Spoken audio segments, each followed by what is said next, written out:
O meu assunto de hoje vai ser esse excelente livro que eu acabei de ler, Liberal Fascism, que tem traduzido inclusive em português também, como o fascismo de esquerda, e que o título parece, assim, a princípio, muito esquisito, né? Principalmente para um público que está muito pouco acostumado a escutar esse outro lado.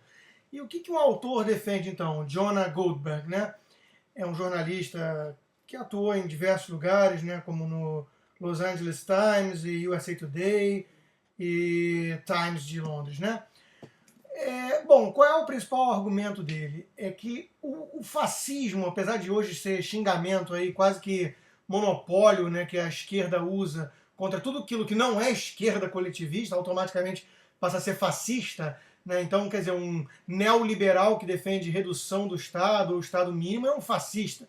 O que é uma incongruência, um ataque à história, né, do que foi o fascismo e tudo isso. Então, o que ele tenta resgatar? É justamente essa mensagem de que o fascismo, no fundo, ele é de esquerda, ou pelo menos há o fascismo de esquerda, então, e o fascismo de direita. Eu não gosto muito desses rótulos de esquerda e direita hoje em dia.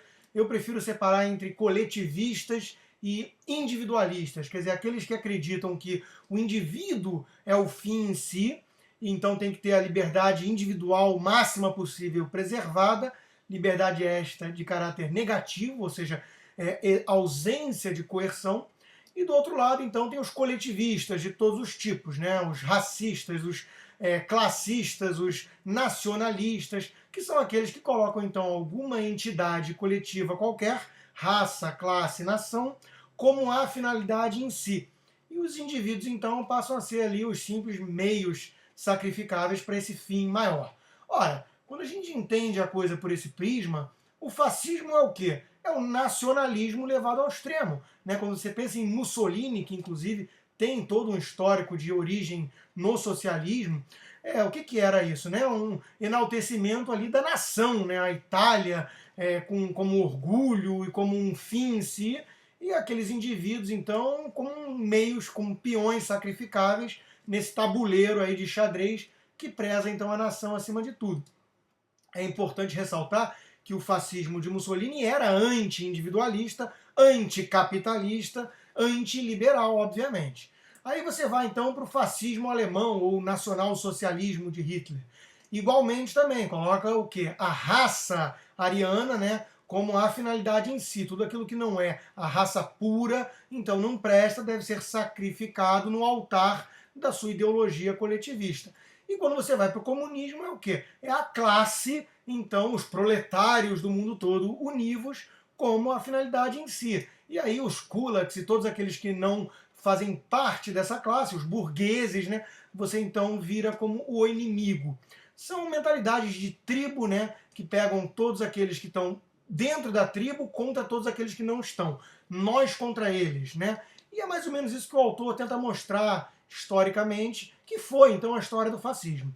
Pois bem, o termo totalitarismo hoje é associado a esse fascismo militar, né, bélico, agressivo e tudo mais. Só que o que ele vem mostrando é que no início dos tempos, o fascismo, antes de virar sinônimo disso, e de Hitler e Mussolini como campos de extermínio, concentração, coisas do tipo, ele tinha muita simpatia de ala de esquerda nos Estados Unidos, os ditos progressistas, né? Eles tinham muita simpatia por esse modelo coletivista, totalitário, no sentido aqui de abranger a totalidade dos tópicos, quer dizer, você politiza tudo numa sociedade.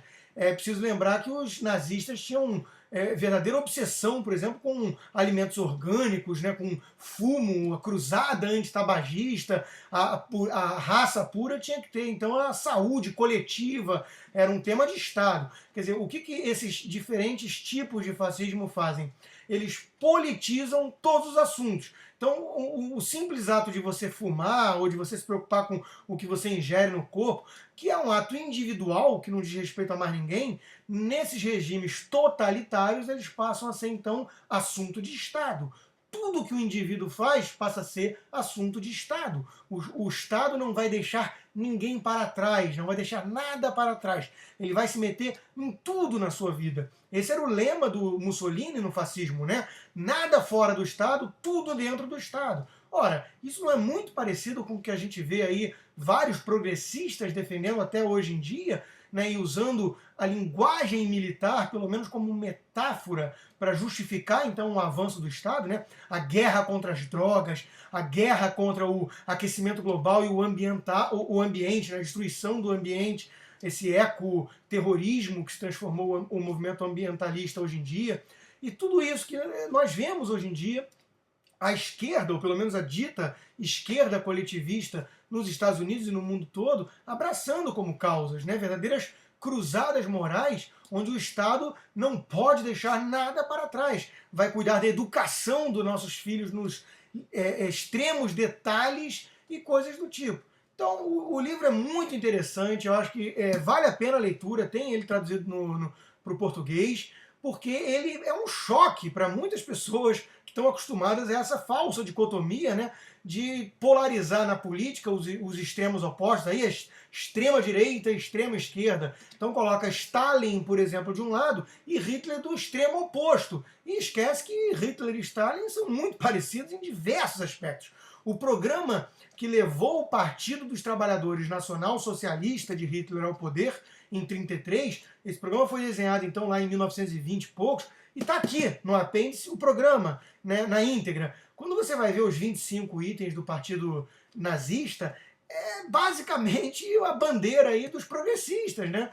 Você não pode deixar nada de fora do Estado, o Estado vai cuidar da economia, o Estado vai atacar os burgueses capitalistas, egoístas, né? A economia então vai ser vista como uma coisa de bem comum contra esse egoísmo materialista, né, dos burgueses, dos judeus, dos capitalistas, do termo que você quiser usar. Mas muda uma coisa ou outra ali, é tudo muito parecido com o discurso progressista totalitário, autoritário, que é anticapitalista, anti-individualista e antiliberal, porque ele não respeita essas liberdades individuais. Ele joga para dentro da responsabilidade do governo, do Estado, tudo das nossas vidas.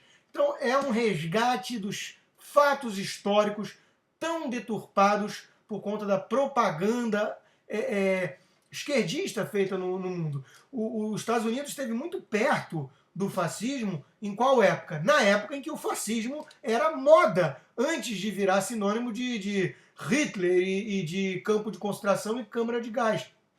Os principais arquitetos lá do New Deal, da época de Roosevelt, eles tinham muita simpatia tanto por modelos comunistas como pelo modelo fascista de Mussolini, por exemplo. O Rex Tugwell, que era um dos braços direitos ali do Roosevelt, uma das cabeças pensantes do New Deal, né, que foi absolutamente fascista, né, ele concentrou um poder nas mãos do governo e total na economia, ele controlava preços, ele ditava o que podia ser produzido para quem.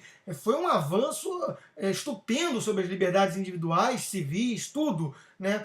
Porque era uma época de alta do fascismo, de forma geral, no mundo. E esses progressistas, esses que a esquerda atual americana dita liberal, né, que de liberal não tem nada, usurparam o nome liberal nos Estados Unidos. Esses liberals nos Estados Unidos, que é a atual esquerda, eles são o quê? Herdeiros desses progressistas. E esses progressistas, é o que o autor resgata na história, tinham extrema simpatia, então, pelo movimento fascista. Então, vamos esquecer essa coisa de que fascista é neoliberal, é direita ou é capitalista, que não tem nada a ver com a história, né? A história dos liberais clássicos é oposta a todos esses movimentos totalitários de idolatria ao Estado, de dirigismo estatal na economia e de coletivismo em sua essência. Os liberais clássicos, eles são individualistas. Eles tentam, ao máximo possível, preservar as liberdades do indivíduo. Isso é o oposto do que a esquerda quer hoje e do que os fascistas queriam lá com Mussolini, com Hitler e companhia. Era esse o tema de hoje. A leitura vale a pena, eu recomendo.